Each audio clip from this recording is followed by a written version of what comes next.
Hello, everybody, and welcome to this week's edition of In Conversation. I'm very pleased to say that my guest today is Cate Elwes. Cate, how's it going? Not bad at all. Well, it's great to have you. Welcome to the show. We've got a few things to discuss today, including, of course, your recent book with Intellect. But before we get on to landscape and the moving image, I would like to take us back a little bit because you've had an illustrious career. And I'd love to go back to sort of the start, really, and to put things into some perspective. So you've been a critic, a curator, of course, a writer, a teacher. How do you view yourself? How do you perceive yourself?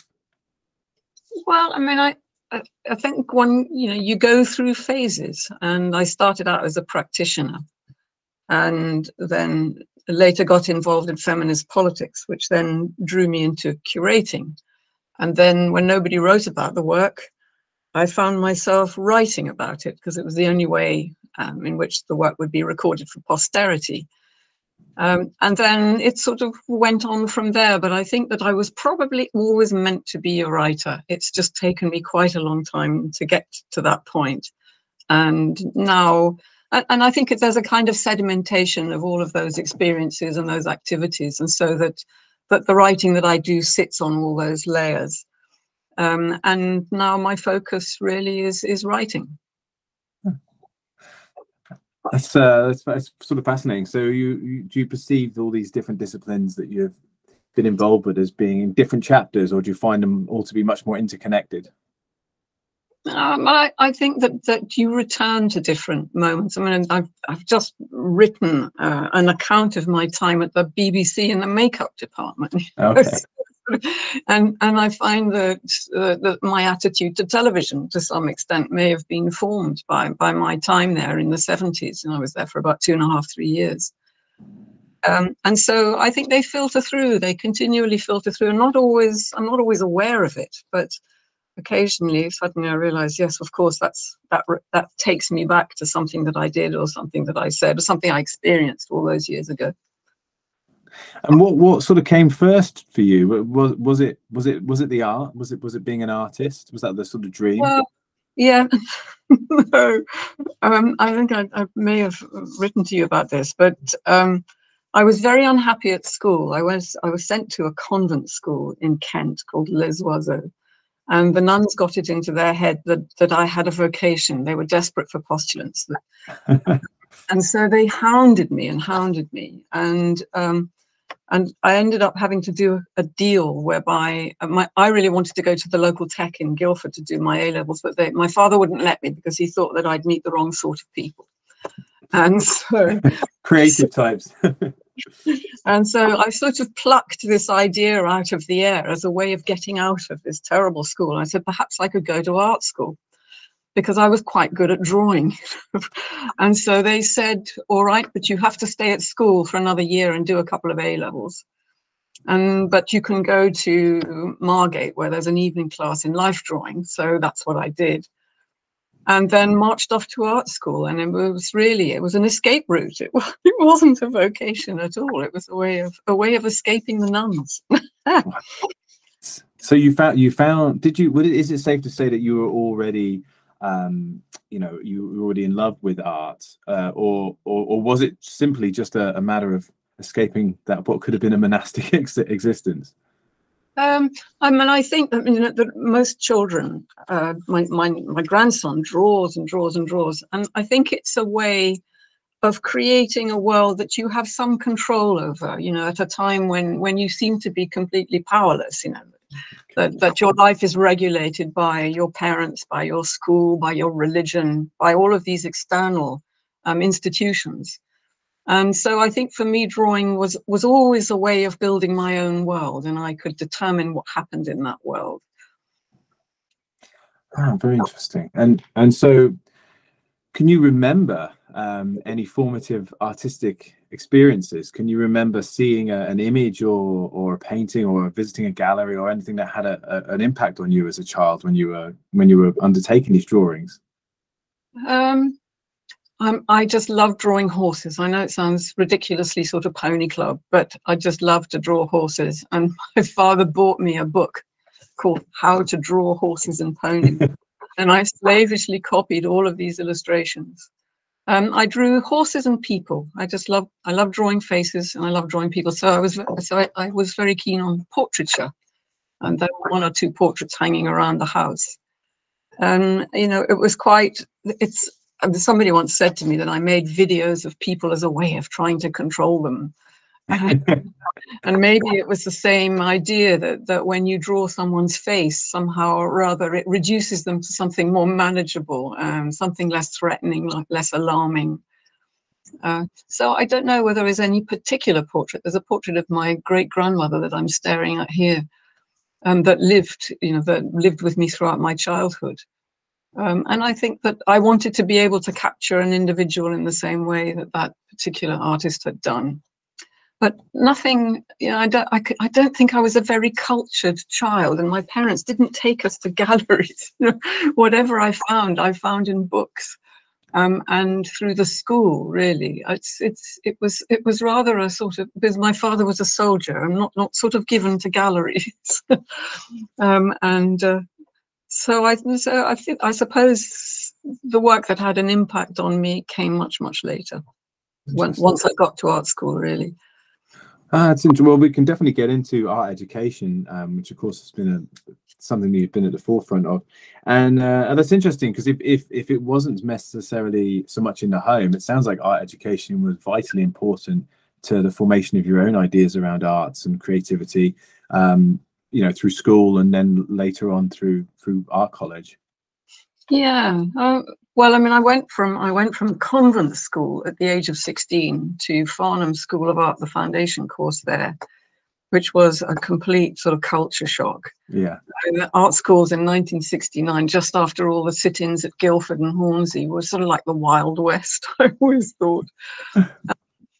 But it was a very exciting place, and it was a time when when complementary studies were very important, and they tried to broaden the education of artists, that you didn't sit in front of a model all day long. And so all kinds of interesting people came down and spoke to us and talked to us. And we had, like the chief of police. And because I was only 16, I did a 2-year foundation, which is wonderful, paid for by the local Surrey County Council. And we were able to, I think the general idea was that you were supposed to specialize by the end of the second year. You needed to know whether you were going to apply for a design pathway or fine art, which meant painting and sculpture. But until then, you could try absolutely everything from painting, sculpture, drawing, filmmaking, performance, ceramics. You could do weaving, and I even made some felt making, which with raw wool, and made this terrible hat, which eventually the moths ate. So it was very, very, it was completely liberating. I mean, it suddenly opened up any number of possibilities.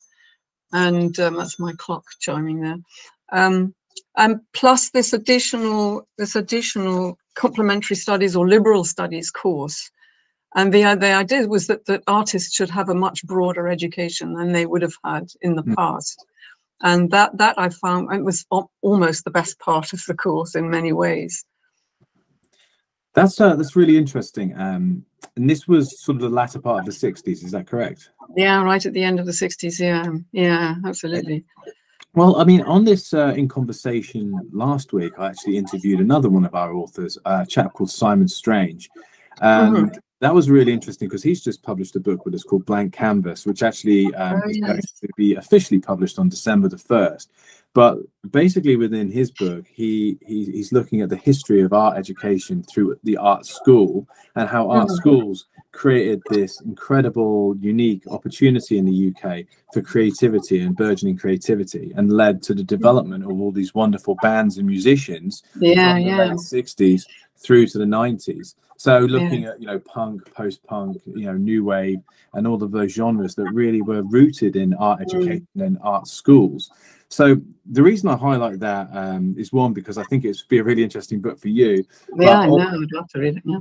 I will make sure I get you a copy. But it also just, it seems like the period that you entered in this art education or this formal education within the arts, in addition to kind of the path that led you up to there, probably had quite an important impact on you, and on the development of your own creativity. And I was just wondering, do you think that your own art practice, of course, say your feminism and other maybe key things in that period of your life, do you think they were really born out of that opportunity to be in these art schools? Well, I mean, art school was a very different place, I think, to the kind of to art school now, because it was not a corporation. Right. And you lived sort of cheek by jowl with your tutors, who weren't that much older than you. You know, there was maybe 10 years or something. And there was a lot of fraternizing between the staff and the students, which of course would be a sackable offense now. But you also got an amazing amount of attention. You know, I mean, the staff were there. What was it? Somebody was saying it was like 5 days a week and 2 evenings a week. You could have tutorials sort of wall to wall, which is not the kind of service, if you like, that students get nowadays. And there wasn't this sort of separation between the administration and the people who actually ran the school, in the sense of the teaching staff and the students. There was no them and us at all. And it was a very, very fluid, exciting, expansive environment to be thinking about making art. So I think it sort of introduced a kind of ideal learning environment for me, which was gradually eroded over the years as art schools became corporations. It seems like a wonderful moment in education history in the UK for so many reasons, especially that formation of creativity. But like, it sounds very British in the sense that on one hand, it seems quite radical, and this opportunity for people to be, to self-radicalize and to hang out with their teachers and to conversate about all different things and to work collaboratively together and be creative. But then at the same time, it seemed like a very practical way of actually going about learning to be a painter, a sculptor, or developing new, practical skills within the creative kind of. Well, I mean, Farnham at that time, it was very different when I went to the Slade and then the Royal College, but the Farnham at that time was very traditional and incidentally very middle class, because of all the kit, the catchment area was solidly middle class Surrey. So there were a lot of traditionalists. The old school was there. So you could learn technical drawing. You could learn, how to representational painting. You learned all about color and all the rest, all the techniques that you needed. Those traditional techniques were there for you to learn.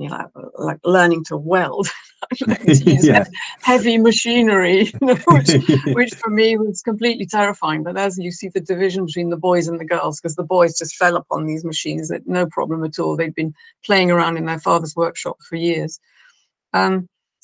So it was, you had that, but at the same time you had this other element, sort of led by the likes of Jack Milroy and Jeff Metcalfe, who were bringing people like Yoko Ono in, except she never turned up. Did you want me to tell you the story about Yoko Ono? Yeah, let's do it. Well, Jack had managed to get her to come to Guildford, because she and John Lennon were great supporters of the sit-in the year before.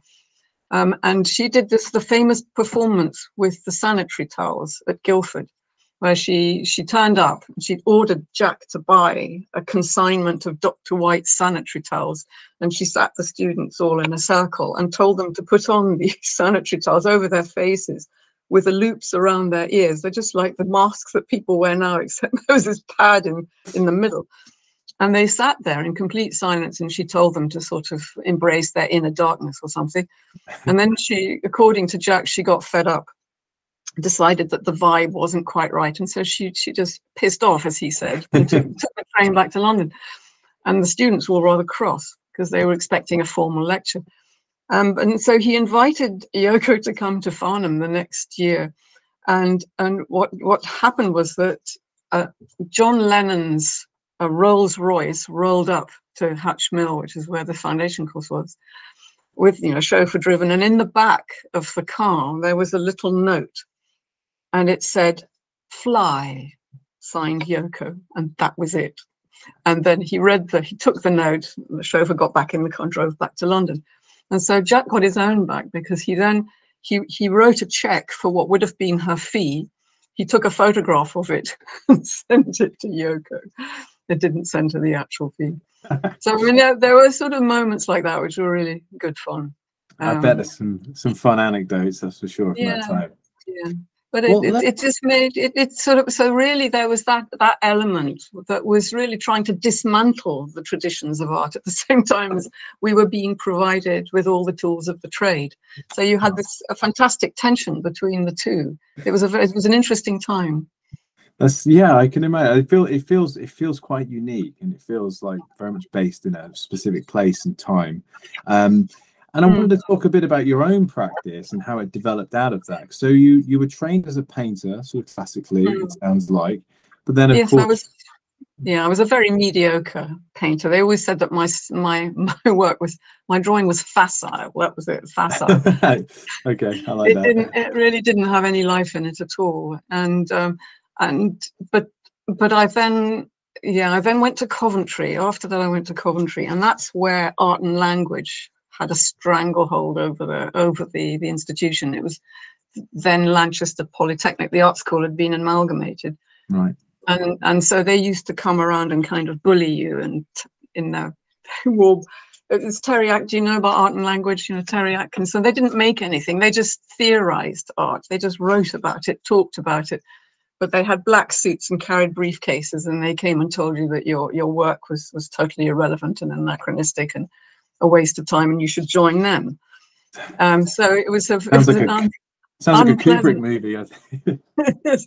But Terry Atkinson was good because he used to give very, very good seminars on philosophy, and I'd never had any kind. I mean, all I'd had was the Catholicism as far as philosophy was concerned.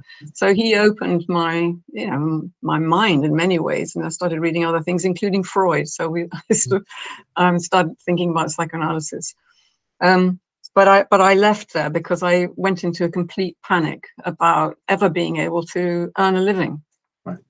I needed a trade. I didn't have a trade. I wasn't. And so I went off and I did a typing course. My mother was prepared to send me to the Oxford Secretarial College in Oxford. Oxford and County, and which is actually possibly the best thing she ever did for me, because I subsequently have spent so many years typing, sitting at a computer, and I can type very fast. But then, and I lasted as a secretary about 3 months, and I thought, this is no good. And then an actor friend of my brother's said, why don't you go to the BBC? They take ex-art students. And so I spent 3 years and trained as a man. I thought, I can earn a living. I can earn a living.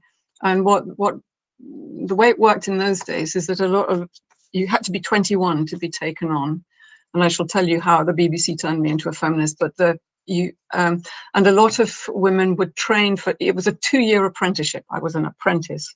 And at the end of that 2 years, most people left and worked for the independent companies, for ITV in Granada, because they paid much better than the BBC.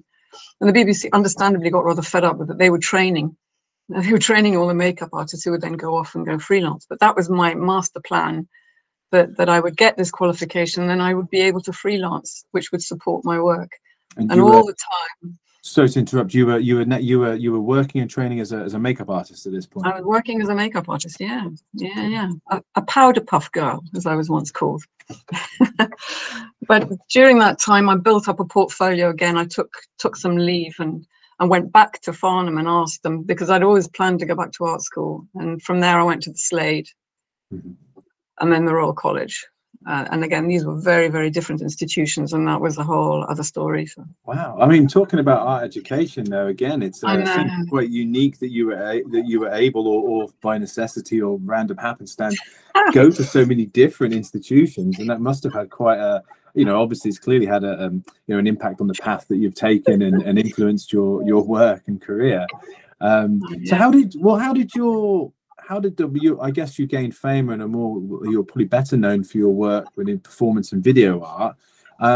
So how did your work develop, and how did you go from being a makeup artist, moving back into art education, and then developing this burgeoning film and video work later down the line?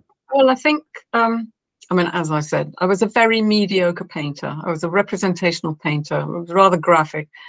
And when I was at the BBC, the experience of being a powder puff girl at the BBC in the 70s was enough to turn you into a feminist very, very quickly. It was interesting to experience being a service. You know, I was in a service department and being treated like absolute shit really much of the time. Right. It was also, I mean, the makeup department was known as the knocking shop of the BBC. I mean, you were expected to look after the artists. Right. It was never quite said in that way, but that was the expectation. It was quite extraordinary that you had to pander to their every need. And so when I got to the Slade, I began to look at feminist work. I was reading Lucy Lippard, and Judy Chicago became aware of what was going on in America. Mm-hmm. And I got very, very impatient with my inability to paint fast enough or well enough to tell the kinds of stories that I felt needed to be told. And so I wanted something that was much more immediate. Right. I was also joined something called the Women Artists Collective. And that was, you know, while I was still a student. And I got this sort of alternative education through groups of feminist artists who were working in London at the time. And the Women Artists Collective was Rose Finn-Kelsey and Tina Keane and Sonia Knox and a couple of other people. And they were performance artists.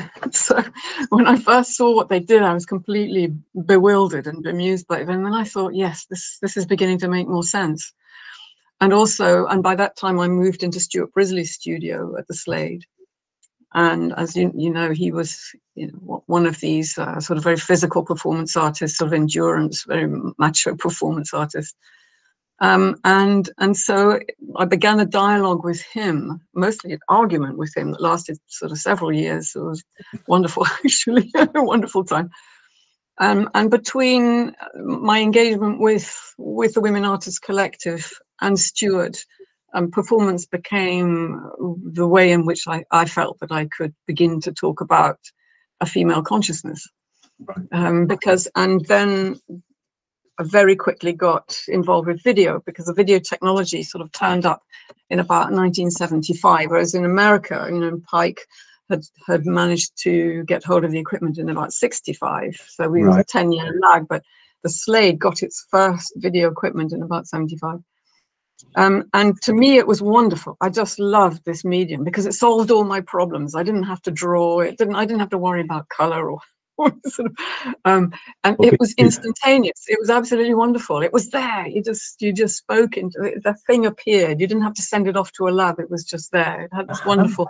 Must have been revelatory, really. Like, I mean, thinking how much of an impact that technology must have had as well on you. So you know, you've got this distinctive period and these experiences, not all good by the sounds of it, and then along comes this, you know, this quite groundbreaking technology, or your access to it, I imagine. Yeah. Well, what was I going to say about it? There was the immediacy of it. There was the malleability of it. That you could change things as they went along. It was very spontaneous. The reason that I was very excited by it was that two things. One is that I realized I was no longer scared before a performance. I was no longer nervous. So I thought, it's becoming theatre, and theatre is not interesting. You know, theatre was taboos. You know, Stuart Brisley would have a fit if you produced theatre. And so I thought, no, it's becoming theatre. And the other thing was that I just didn't feel that I had control of the image. So in principle, a man in the audience could just come up to you, lie on the floor and look up your skirt if he wanted to, because there was no barrier. There were no rules in performance. There was, you know, the proscenium march had sort of disappeared. Right. And so I couldn't control my own image in a performance. Other people could. They could position themselves in different ways. They could control my image. I only had, not that I had no control, I had limited control. Whereas suddenly the video camera and, you know, the frame of the monitor gave me absolute control over the image. I could determine how I was portrayed, if I was portrayed at all, and there was a big stigma, a sort of feminist stigma against showing your body in any way. Right. And how long it would be there, what I did, everything was, so it was my attempt to gain control of my own image.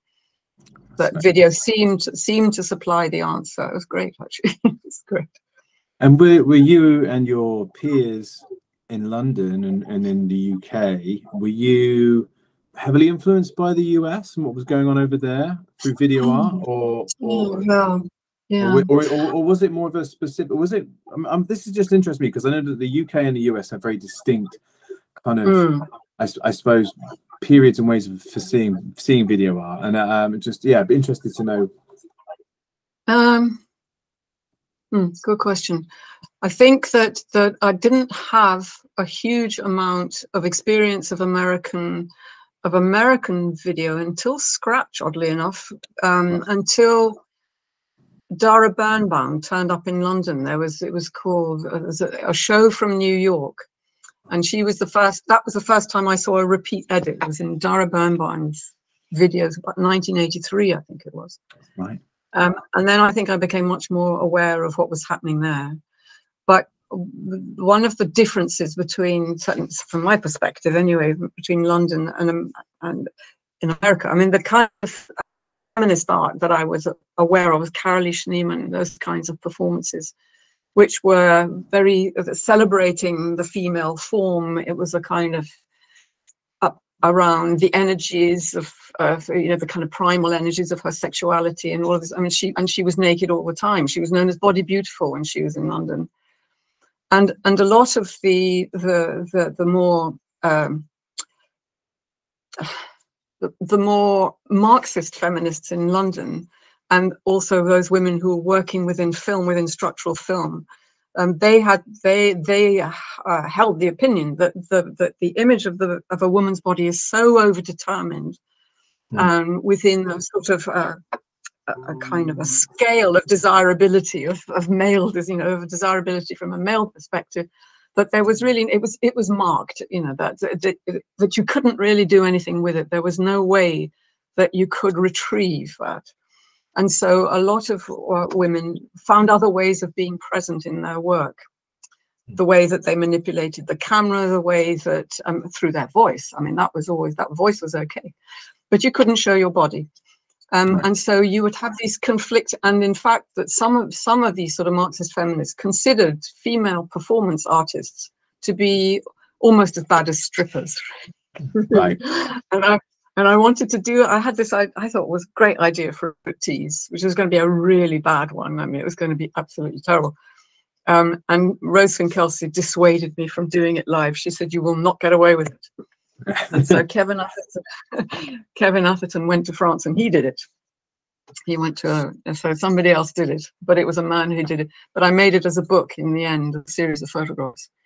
So at the time, so you had these sort of conflicting, you had radical feminism, which tended towards, the celebratory feminism, the body, and goddesses and all the rest. And then you had this very strict Marxist feminism that said no, only theory. And where did you find yourself? Somewhere in the middle, or where absolutely was your somewhere in the middle. And I was quite suspicious of language. I was quite suspicious of narrative, because its tendency to fix the meaning of what you were looking at. I was determined to use my body, but I had to find ways of doing it that inscribed a female perspective that could only, so that the image would read as something that could only have been produced by a female gaze. So it was, for instance, I did a tape called Myth, which was it was about breastfeeding, and so I went through the whole gamut of sort of, do you have the child here? Do you?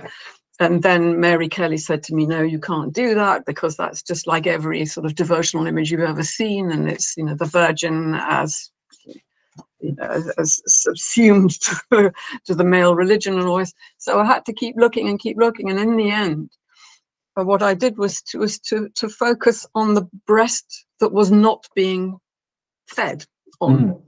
And the other breast is being stimulated at the same time, because the infant goes like this and it pummels it in order to stimulate. So what you saw was a little hand going across a big breast that filled the screen, and milk started to come out. So that was I thought, oh, that was a brilliant image, and I've never seen anybody else who's done that. And I remember Channel 4 refusing to show it because they thought it was obscene. But a couple of years ago, they did. They showed it. Yeah, about time too. The milking breast. So the idea was to try and find angles or ways of representing the body that couldn't be recouped in that way, that couldn't be reduced. And in fact, I remember when it was an installation originally, and men found it very threatening, this milking breast, because the breast wasn't being displayed for their pleasure. Yeah, not sexualized. It was much too primal, and they also, and one of them said, "What next? Ejaculating penises," because of this visceral, this stuff that came out. So that's what you had to keep looking and finding ways of doing it that would somehow or other skirt round and not fall into what Lucy Lippard used to call the subtle abyss, where you're using your body to say something about the exploitation of your body, where you just fall back into exploiting your own body to send that message. And how about spaces that you're able to exhibit the work? Because you obviously just mentioned the Channel 4 issue there. Yeah. They, obviously they were not willing to display the piece. I mean, so yeah, did you find it hard to find spaces and outlets? Well, there was screen time. There was I'm filling in an awful lot of history here, but there was London Video Arts. Well, there's the London Film. There was a film co-op, and then there was London Video Arts, and it was a collective that distributed artists' films, but it also provided editing facilities, and you could hire cameras and go out. So it was it offered production, distribution, and discussion and exhibition. So and they exhibited in various galleries around Soho mostly. But one of the things that I did while I was still a student at the Slade was to get involved in another collective, which was the Women's Images of Men collective, that associated with a women-only space. There was actually a women's gallery in London called the Women's Arts Alliance. I'm not aware that there has ever been another women's gallery in London, but there was then. And so I had an exhibition, the Women's Arts Alliance. And so I had an exhibition there. And I exhibited with a colleague. We did a joint show. But from that, my involvement with the Arts Alliance,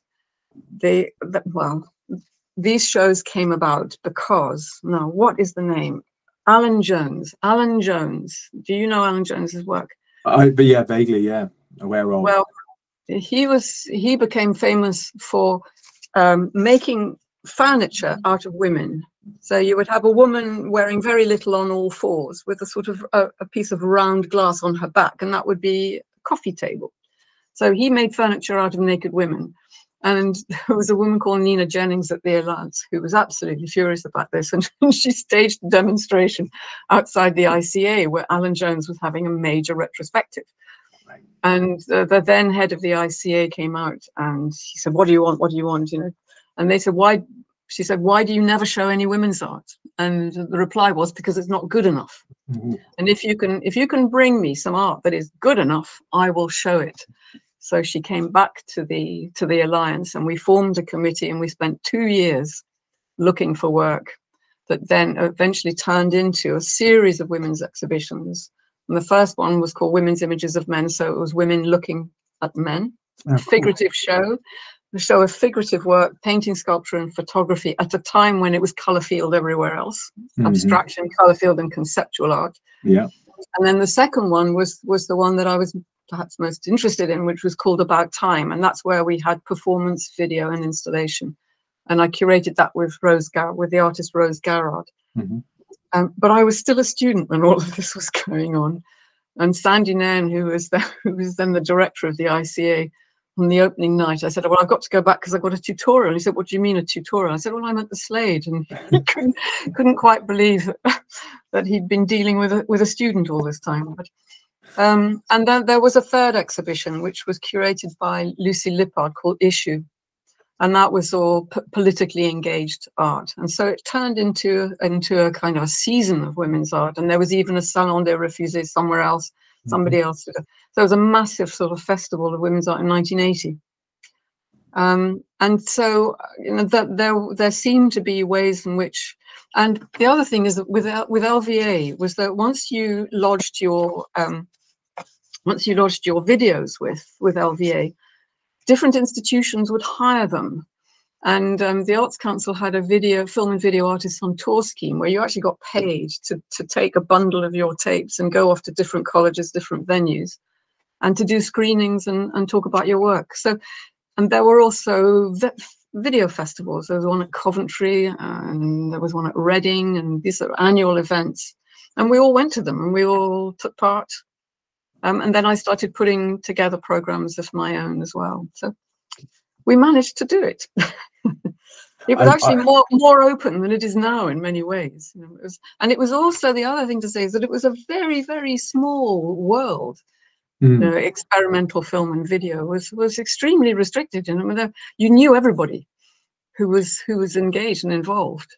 Whereas now it's massive, but then it was a very, very small sort of marginal practices. They really were on the margins of the artwork. Well, that actually leads me nicely into sort of the next section of this interview, because we could sit here and we could spend days and days talking about just this formative periods, and, you know, just your own practice, of course, as well. But I did want to talk a little bit more broadly about arts education and the arts, and how you see some of the significant shifts and changes. And I guess we've talked a little bit there about how thirst and creativity was made possible through this combination of awesome events and situations that all have happened. But I was just, to your mind, you know, what have been some of the more significant shifts and changes in the arts and arts education since you began your career? You know, you mentioned just then, like, about, you know, actually access and things were perhaps better in the 70s, 80s than they are now. So, yeah. Well, I mean, but just to sort of kind of fill in another little bit of the picture, was that from 1975 onwards, art schools were one of the main sources of equipment for video, at any rate, and for film, and so we were all very reliant on art schools to provide us with space and equipment. And I went from the Royal College sort of straight into teaching. And that allowed me to continue to make work. But very soon after I left college, after I graduated from the RCA, I got a grant from the Arts Council, which enabled me to buy my own very clunky pneumatic equipment, which I used for a number of years. And so I became largely independent technically. Sorry, what was your question, James? How has art education changed? Okay, well, yeah. I think, well, nowadays, of course, I don't think there isn't that dependence on the institution for technical resources, because most students know far more about it than anybody who's teaching there. What's important is the interaction with staff and other students. And whether or not, and I think quite a lot of students over the years that I was teaching kind of took the idea of organizing themselves into collectors and collaborative groups. A lot of them did that because I was always encouraging them to do that, because it had worked for me. But it became the amount of time that you could spend with a student was gradually eroded. The amount of space that a student could command within an art school was reduced and reduced and reduced. Fine art was, certainly when I was teaching at Chelsea, fine art was being squeezed because the emphasis shifted from, you know, broadening knowledge and experience, you know, sort of nurturing creativity in the broadest sense, towards acquiring skills that could then be transferable skills that could lead you directly into a job in industry of some kind. So the notion of sort of free research in a way, I think really gradually disappeared. And I mean, when art schools were able, once they became universities, to apply for research money from from the government, then through the, what was it called, the Research Excellence Exercise, then that was great. But at first, it was possible to say that you had a body of work you wanted to do specific research towards an exhibition somewhere. But over time, it became less and less possible to be there as a single creative agent. You had to form a group. There had to be very, very strong connections to industry. There had to be a sort of defined outcome that was industry led. And so that the whole notion of, of creative research that has no particular goal, because then you almost had to know, it was really based on the model of scientific research, where you know the answer to the question that you're asking before you've started, which is not the way that I started out. However, I mean, I want to say something positive at the same time, which is that my generation, I sometimes think of as a sort of lost generation, because we weren't there in the early 60s when some of the most radical innovation was taking place in film, video, and performance. We were sort of the second wave, the 70s generation, and we weren't the YBAs. That we were sandwiched between the YBAs and really the pioneers, if you like. And many of us were very politically engaged with theory as well. And actually, art schools, even though there's sort of somehow or other we dropped out of the art scene in a way, that very few of us had had really strong gallery careers. I mean, people like Isaac Julian did, Mona Hartoum did, but there were very few people who made that transition into the big time of the art world. But art schools provided a kind of refuge for people like me, people who were asking questions, who were engaged with a certain amount of theory, who were activists one way or the other. And that's when I know that at some point you wanted to ask me about MIRAJ, and it made it possible for me to found the Moving Image Review and Art Journal. They paid me to do this. I mean, actually in the end they refused to pay me to do it. But for quite some time, I managed to persuade them that this was a very, very useful thing to do. And it became a sort of a place where many of those people were able to continue to do research one way or the other. Oh, well, I have two questions coming from that then. This lost generation, as you define them, are there any specific artists who you would just like to maybe just mention now, just the people might... I think Steve Hawley would be one of them. And Steve Hawley, who I believe has done a book about war, hasn't he? War in cinema, is that right? Conflict? War and Conflict, I believe so, yeah. Which I would really like to read. Hint, hint. We're getting you quite the review list now. Yes. I'll write a review of Steve Hawley's book any day. But he was a very, very interesting artist who dealt particularly with language. And he did a wonderful thing about the Peter and Jane books. Did you ever have Peter and Jane books? Yeah. I mean, he did these kind of pastiches of Peter and Jane. Jane helping in the kitchen and Peter helping Dad with mending the car outside. But he made some absolutely superb work, which doesn't get the kind of that is to me sort of lost work, and I would love to see a show of his work again. Dave Critchley is another one who is who made they're all men, isn't it awful? I should be thinking more of the women. Cate Mennell has done some very, very interesting work over the years. Her work is feminist oriented, and she's but is also very confrontational and performative. And she made something called Vampire Seat, where it was a chair with a monitor inside, and on the monitor inset in the chair was her licking. You just saw her, and so if you sat on the chair, it was. I mean, she did wonderful works like that. Nice to have a sense of humor. I mean, works that had a sense of humor. Yeah. And Dave Critchley.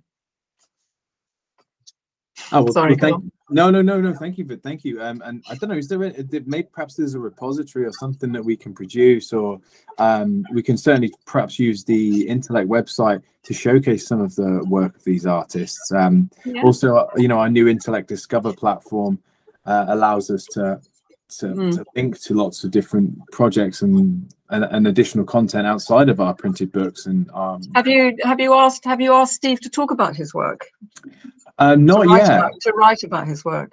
Not yet, but that's something that definitely it's a great idea to follow up on. Yeah. Well, absolutely. you also you did also just mention MIRAJ, and I think this leads us nicely to ask a few questions about the Moving Image Research and Art Journal, which you founded in 2012, if I recall correctly. Do you want to tell us a little bit about the international journal, why it was founded, and what its kind of core aims and objectives are, really? Well, it was content to provide an outlet, to provide a showcase for a critical thinking around artist moving image. And there were major, there were academic, there were research papers, as well as reviews, as well as conversations between artists and thinkers or critics. And it was really because so many artists take their references from other disciplines, it became a place where a lot of these disciplines could intersect. And there was, and the way that we always used to say that whatever you wrote for MIRAJ, it had to have a central idea, argument, research question, if you like, and that you had to argue the toss about this idea all the way through what you were writing. I think that one of the difficulties that we had was that an awful lot of because artists started doing PhDs. I'm never quite sure whether a practice-based PhD is such a good idea, because the written element, you had to sort of set out the field. You had to set, they had a particular way of constructing a PhD thesis, which doesn't read well in a journal. You would have acres and acres of theory before the author would even tell you what it was that she was looking at. Right. so that I found myself having to sort of trying to redirect some of the writing into a form that made it readable to someone who really wanted to know what the work was about. The descriptions of the work were really, really important, but that's not something that the PhDs encouraged. It was much more, the published. You had to have all your publications, anything that was vaguely relevant that had been published. You had to sort of lists and lists of stuff that they'd read. So I think that was what was good about MIRAJ, is that it actually made research readable. And it had to be comprehensible. It had to be clarity was my great thing. It had to be clear. Anybody should have been able to read it and understand the argument that was being presented. And I think it still does that. That's I think one of its missions, and I think it succeeds. And therefore it becomes of, I think, considerable value to interested gallery goers, people who are interested in art, but also students and researchers and other practitioners. So yes, I completely agree. Accessibility, vitally important.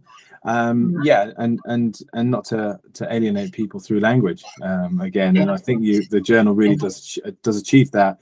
And it brings in some popular figures and popular practicing artists. I'm thinking of like Tilda Swinton and Marina Abramovich and people of that nature, that level, being involved and being discussed and coming back with their own points of view. I think that's really important, to create those dialogues between theory and practice, working artists and people discussing that work as critics or writers. So I think it's a really important journal, and of course one that's thrived. And I would just say to anyone who's interested, if they go to intellectbooks.com and they put in Miraj or Moving Image Review and Art Journal, they can see a wide range of different articles that they can download for free right there on the website. So do take a look at that. Absolutely. And just to say that it's being supported by Westminster University now. I mean, can I ask you a question? I mean, how many of most of your academic journals are supported by universities, aren't they? I mean, or not? Wow, it's a mixed bag, but it's a very good question. And of course, journal publishing is going through, has been, and will continue to go through a lot of upheaval at the moment in terms of how it's funding and it's the questions of its very purpose. But say at Intellect, we publish around 110 journals per year, and most of those are between 2 and 3 issues per year, but some up to 6 issues a year. And they all cost a huge amount of money to produce and to maintain, of course, in perpetuity as well. And we produce high quality journals that can stand in a gallery alongside coffee table books, but they're equally more accessible and generally, of course, being read or digested online through virtual platforms, predominantly through university institutions, which leads me to kind of get a bit more directly to your question, where Intellect journals are hybrid, which means that they offer open access pathways. Some of them are completely fully open access or diamond open access, whereby they are freely available to anyone, anywhere, and again in perpetuity forever. Obviously comes with a lot of responsibilities and costs from the publisher or from whoever's in charge of that. But then also we put a lot of them behind a paywall, which means that libraries and other individuals, customers purchasing them and subscribing to them. So we rely heavily upon the subscription revenue derived from either aggregators or, of course, from institutions. But beyond that, and especially now that open access and gold open access and article processing fees are becoming much more common, within the arts and within arts publishing and arts journals, we are relying a lot upon individual institutions to come in with us and to provide some funding to help us mitigate some of the costs and risks that we have to take. In a lot of our journals, they don't break even straight away. They necessitate a lot of investment and a lot of research and a lot of commitment on the part of the publisher, as well as the editorial teams and the staff on them. I think one of the sort of the invisible labor of the contributors, because nobody gets, the contributors who spend vast amounts of time on their writing get paid nothing. And I think that is something which is fine for somebody on a full-time contract in a university. It's not so fine for somebody who's on a fractional contract or on hours, on sort of visiting tutors hours, because that the writing will all have happened on non-university time. So effectively, they're doing it for nothing, and I think that is a problem. I don't know how you solve it. I appreciate that the production costs are vast. Well, I mean, I was just going to say there's something that we do to try to at least provide an additional service, is that we put a huge amount of money and time into marketing and promotion, which of course is inclusive of increasing citations and impact. So at least that work that those authors have done, if they were doing it, on a temporary contract outside of paid university hours, at least then we can provide impact for them in terms of what they could do in the future, how many people are reading, citing, using that work, and obviously that opens up a number of conversations there. But you're completely right, and of course it's an issue that's affected our education and has affected the university systems globally. And again, it's following like a model of like Amazon or of Starbucks or something, where they're not providing contracts for people, they're not providing rights and regulations, disenfranchising people, and then forcing them to publish, to continue their careers or to develop their careers, or to possibly one day get on a tenure track position. So it's a catch-22. It's also, I'm not sure whether, I know that I left the University of the Arts in 2017, and they were already beginning to talk about the staff, the publishing staff, were going to be expected to hand over the copyright of their work to the university. I don't know whether that happened and whether that's happened in other places or not, but I really thought that was the last straw. that you couldn't even own the copyright to your own work. Well, and in Has that addition, happened? You know, it has in certain instances. I mean, that I would need to, I can only speak anecdotally about that. And then, of course, a number of publishers, and I've also been pursuing a similar pathway with regards to utilizing embargo periods. So you produce some work, it's published in a specific journal.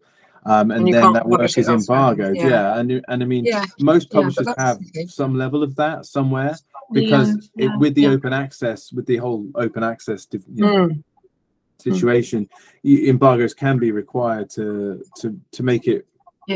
But I think it's where the universities sort of appropriate your work. I think that was the bit that I thought was particularly if you wrote it in your own time, rather than most definitely to adding it's an insult to injury, isn't it? At that point. I don't know whether that's happened, so I'm sort of out of the loop as far as that's concerned. Should we talk briefly about the book? Sure, I think we definitely should.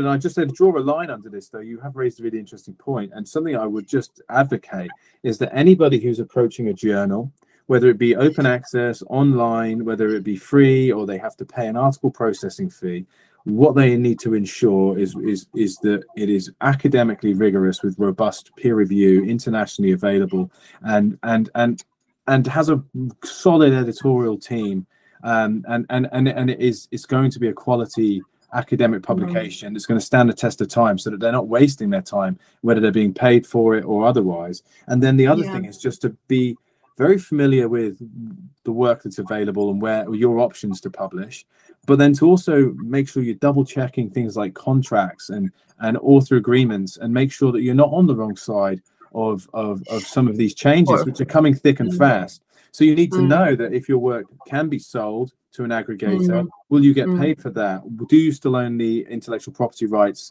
Or does the university or whoever they sell it to, that kind of thing. So I would just advise everyone to be very careful when it comes to online and where they publish. Be very careful. I mean, the other thing, just from sort of editor's perspective, is that a number of the people who submitted to MIRAJ were originally visual artists who had sort of gone through the system and decided that they wanted to write a PhD. But there was a written component to their practice-based PhD, so they were writing. They were probably not natural writers, and that often we would get submissions that really could have benefited from getting someone to edit the piece before it was submitted. I know that can sometimes, it could be expensive, or you may not know someone who can do that for you, but writing is quite difficult, and writing clearly is even more difficult. But if you can get someone else to read it before you submit it, to say, is it flowing? Is it making sense? Do you know what I'm talking about? Etc. The most really basic things, sort of sentence structure, grammar, that will give your submission a much better chance of being accepted. Because if it's incomprehensible, then and if it's just sort of stuffed with jargon, then it won't get very far. Excellent advice, and I completely agree with that. And just to make sure that people are downloading and reading the notes for contributors and all of the other documents and information that's available through, say, the Intellect website, but also the website of other publishers and other publications. So to make sure that you are supplying the metadata, the keywords, the abstract, your CV, and all the nuts and bolts and bits and pieces, the ones and zeros that the publisher or the publication will require to expedite the publishing process. So really do make sure that you're ticking all those boxes as well.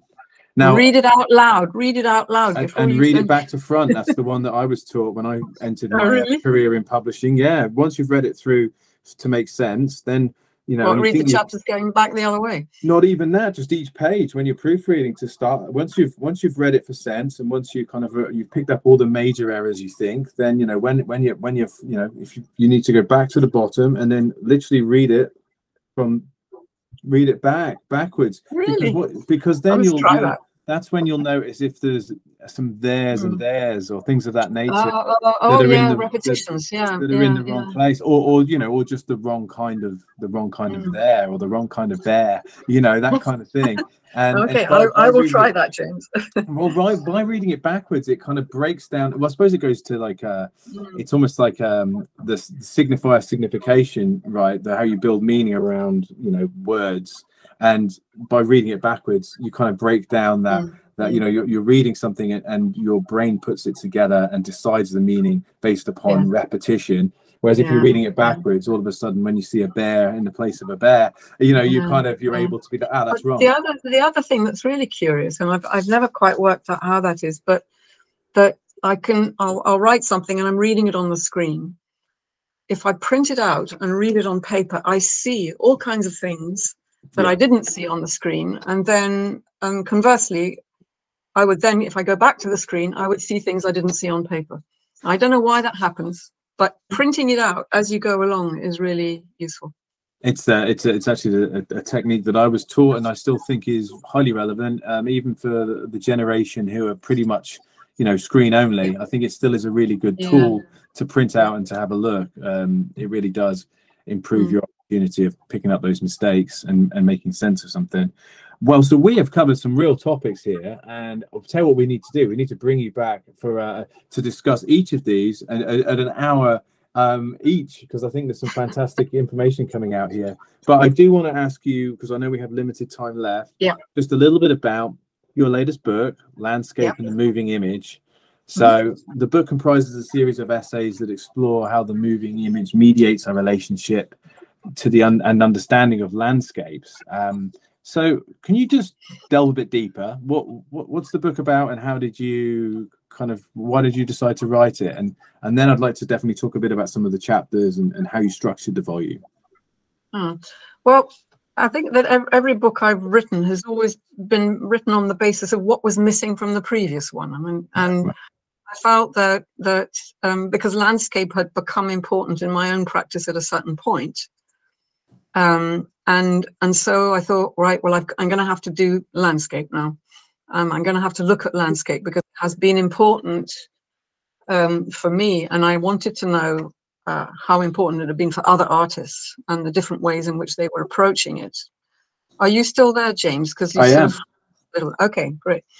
But in order to do it, I really split the book into two parts, because the landscape as a topic needed to be introduced. So that the first half is sort of a discussion around the topic of landscape. And then the second part is about practice, and about practice of moving image practices around landscape. And so I had to sort of think about, what does landscape mean?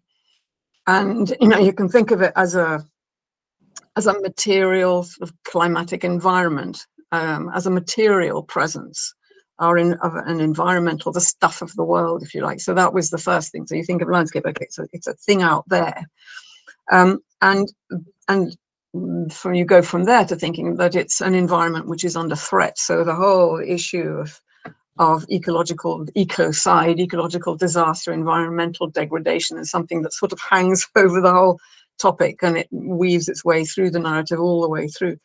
And there was John Confer had, well, this idea that there are no innocent landscapes, and filmmakers, they you know, even though, and most of the filmmakers and video makers that I looked at were people who had a very light touch on landscape, whose impact on the landscape, that their work had absolutely minimal effect on the landscape. But nonetheless, the technologies that we were using, that are being used, do depend on extractive industries that, you know, have an impact on the environment where lithium and cobalt is being extracted. And so they're not clean technologies. You know, they are implicated in the disaster that we're living. So the next issue was to think of landscape as a cultural representation, as an aesthetic object, as an object of art. And then beyond that, what it has meant over time, And it's obviously, it's a landscape is somebody's property. So there's landscape and power. There's the Mitchell argument about landscape and power. It's a unit of occupation. I think that's what John Berger called it. It's territory. It's something that's fought over. So that was another aspect of landscape that I needed to map out. It's also, and that's something that artists have tapped into quite a bit, which because it's a repository of history. And it's what, what's the name? Doreen Massey? She said it's the accumulation of stories so far. It's so the passage of human history through that over time has accumulated in different places, in different concentrations. And so much of our history is in. I was always quite interested to. I'm going off at a tangent again. But I like it.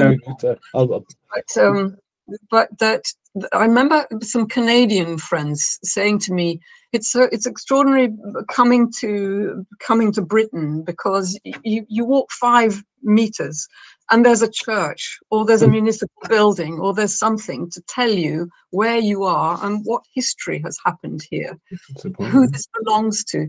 Whereas in Canada, there are these massive open, you can drive from Minnesota across the plains for miles and miles, and there is nothing left. I mean, obviously, all the indigenous population has been driven out, but now there is really nothing to indicate that humans ever really walked these lands. So they find that's quite a contrast. There's landscape as sort of as an object of devotion, of the people who were in search of the sublime. The romantic tradition and landscape was the other thing. But that's also, landscape is really a way that teaches us about our own senses, about our ways of seeing, that it's a sort of cipher, a conduit for the psyche and for the bodily sensorium. So those are the sort of the main themes that I needed to kind of map out. Then the next thing that I did was to produce a second map, which is the history of the moving image.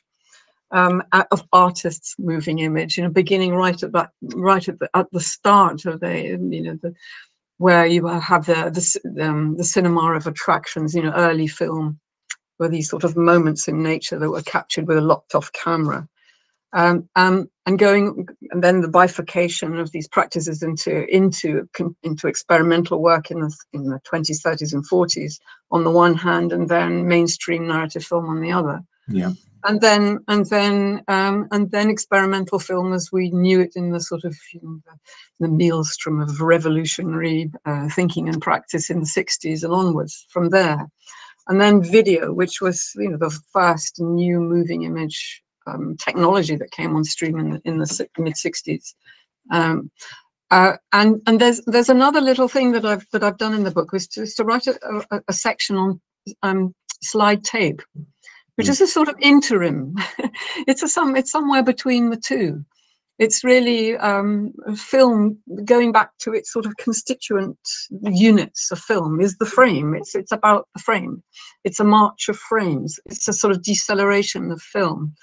And it has a particular quality, and artists have always, for a long time, have used tape slide. There was a very nice exhibition, Ambika recently, Ambika P3, of slide tape installations. And so I do a little bit on that because it's not that it led to film, but it's always sort of existed in parallel to film and video. So I do touch on tape slide, and then I begin to talk about the different ways in which artists have approached it. And there's think of landscape as a field of play and imagination. It's a place where somebody like Andrew Cotting will act out his maddest fantasies of becoming a horse in Clippity Clop, where he pretends to be a horse, but in a kind of a rather dark, dusky, and sort of crumbling landscape. It's really. Also, the one of the things that we tend to forget was that the technologies of film and video were really fun to play with.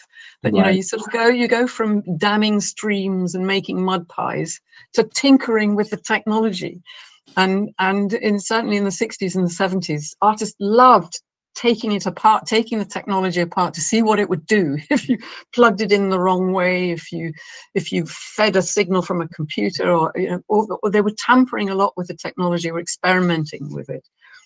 And then the landscape was also a sort of a theatre for emergent identities. You had feminists, queer artists, there were black artists, there were trans artists. There was a whole range of sensibilities that didn't have a comfortable place within the mainstream of culture, would find in landscape a place to discover who they were.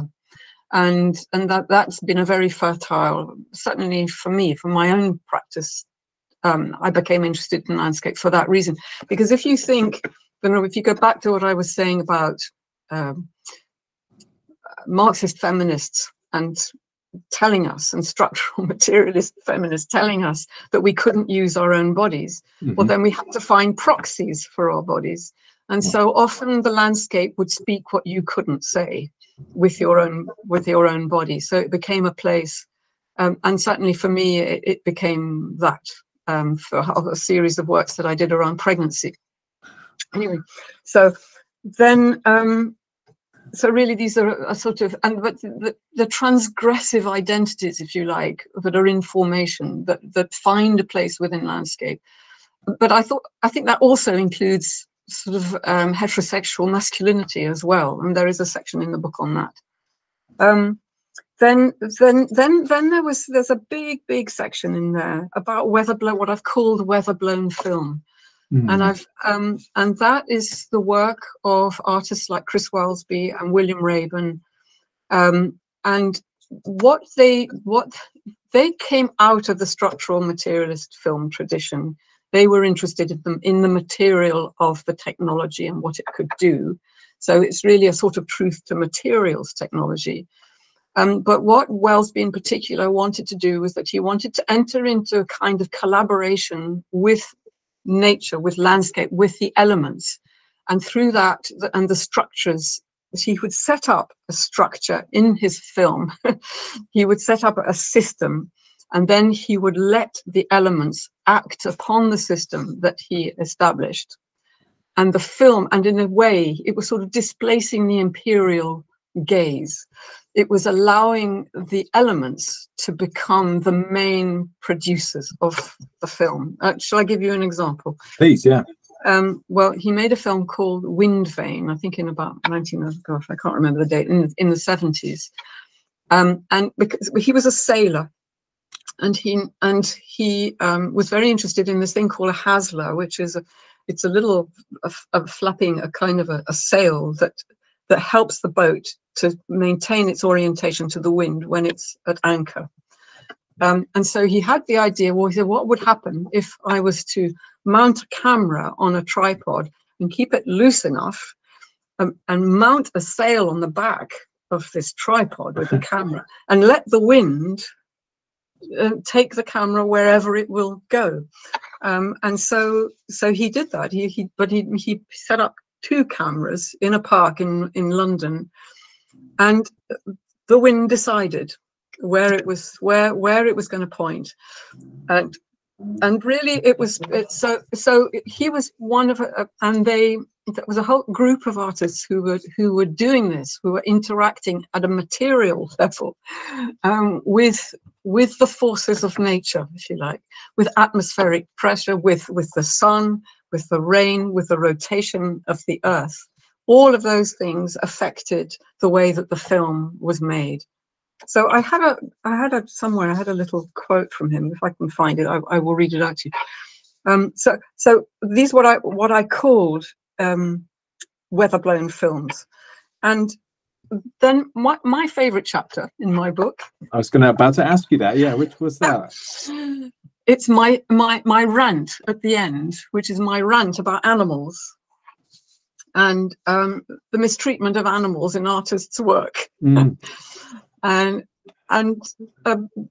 because it seems to me that there is this, it's very, very difficult to prove informed consent when an artist uses an animal in his or her work. And it goes right back to the dawn of film. One of the earliest films is of the electrocution of an elephant. Do you remember that? Do you know that? I'm not sure, no. Yeah, it's I can't remember who made the film, but it was the absolute one of the very first films. There's an elephant which had become a rogue elephant. I think it was a circus elephant. It was taken down in New York, I think, to the harbor, and it was electrocuted, and the electrocution was filmed, and it was a way of demonstrating how extraordinary these moving pictures could be. Right, yeah, to capture that they could capture not only life but also the death of an elephant, and that sort of continued. And numerous artists like Douglas Gordon made a piece where he got a circus elephant in. He got the trainers to bring the elephant into the gallery and made the elephant lie down. Now, animals in the wild would not lie down unless they were injured. And so it's a very unnatural thing for an elephant to do. And he recorded this. And I remember going to see it, and I was very upset by it. I just thought, this is just obscene. And Leah Capaldi made a film, an installation. It was a beautiful, beautiful piece called Lay Down, where a cowboy does the same thing to a horse, because a horse will not lie down unless it's injured. And so he had to, the cowboy tied the legs of the horse in a particular way and sort of yanked them out in order to force the horse to lie down. So I found this work very difficult. There are artists who have, one artist whose name I've forgotten, but he set up a series of blenders in the gallery, and in each blender there was water with goldfish in. Oh, wow. And he invited the audience to flick the switch, so that and people did. Wow. And there were all sorts of demonstrations with that work, apparently. So it's really about, but then I also became interested in artists who mimic animals, who embody animals, who allow animals to take them over. And Marcus Coates, I guess, is one of the I've already told you about Andrew Cotting, who becomes a horse. There are a number of works in which women mimic horses. There is this thing about women and horses. So that to me became more interesting. And in fact, Marcus Coates made one very, very beautiful piece called Dawn Chorus. I don't always approve of what he does. I think he's a bit of a charlatan, but this piece was lovely. Right. And what he did was to get a group of singers, of professional singers. He went out and recorded birds singing in the Dawn Chorus, but individual birds. And then he slowed the recordings right down. And he asked professional singers to reproduce the sounds, to sing the sounds as they were slowed down. And he recorded them with the sounds slowed down. And then he brought those recordings up to speed so that when these people opened their mouths, they sounded like birds. It was absolutely beautiful. It was really quite extraordinary. That sounds amazing. I've not seen that. Anyway, so do read, anybody who reads the book, do read the animals chapter, because it's always the last chapter in my book, which are the most interesting. So. I think we need to do you a service here as well, because this is a vitally important book, and a very important book right now, and one that has been described by some serious heavyweights as well as a much needed scholarly paradigm shift. So, I mean, I think it really does encapsulate so much, and like you say, historicizes it, but then also offers some really important perspectives on environmentalism and sort of decolonialism as well. You're decolonizing. I don't know if you wanted to say anything about that. Right. That's very kind. I don't know if that's David James being very kind to me there, but I love that notion as well within the same quote of the erosion of white male colonial and pectatorial privilege. I love that pectatorial privilege. I love that. I love that as an image of sort of patriarchy. I don't know whether I'm not sure how to quite how to respond to that. I'd have to sort of think about that one. Can you ask me a different Yeah, question? of course. Well, actually, I just want to really give you your flowers, really, because it really is a fantastic book, and one that's very, very important. And I think the ecological... Sorry, so I've suddenly remembered sort of what I wanted to say, which is that I think that I was interested in... I appreciate, admire, and support eco-critical practices. Works. I mean, T.J. Demos is a great advocate of eco-critical practices, and he believes that in the current, in our current condition, that artists should be working at the interface of environmental activism and art practice, and I absolutely appreciate his argument. However, I think I was more interested in artists whose practice was itself ecological in some sense, right? And that sort of the artists who spend a lot of time with the technology in a particular place, and that it absolutely depends on the interaction of the technology, time, and the place. I think that they develop a different sort of sensibility. They don't depend on narrative. They don't depend on spectacle, because I think there's always a danger that a lot of these eco-critical works and mainstream natural history programs are so lush, that they become what somebody called a sort of an aesthetic compensation, really, for the loss of the message would get lost under this extreme surface beauty. And I was worried about beauty, but many of the works that I look at are almost incidentally beautiful, but it's not something that they set out to achieve. They reject the romantic tradition. But it's really much more to do with a practice of being in the landscape and making work in and of the landscape.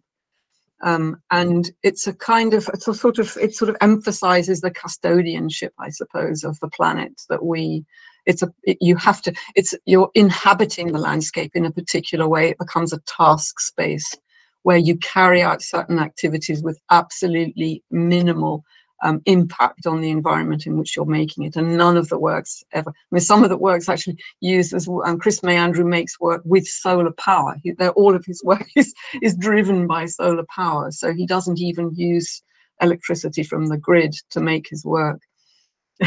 That's really cool. Look, yeah. I know we're kind of at time, and I know that we've covered so many different topics. So I really want to just thank you for the opportunity. Thank you for joining us for this interview on In Conversation today. And do you have any final thoughts, really, perhaps about the book or what's? Well, yeah, I did. I mean, I've had lots of sort of ethical dilemmas in writing it, and I've actually written a piece for an online exhibition that Lux is going to be putting online in the new year. And the piece really came out of all of the doubts that I had as I was going along about the use of the beauty of landscape undermining the message that many eco-critical works would want to put across.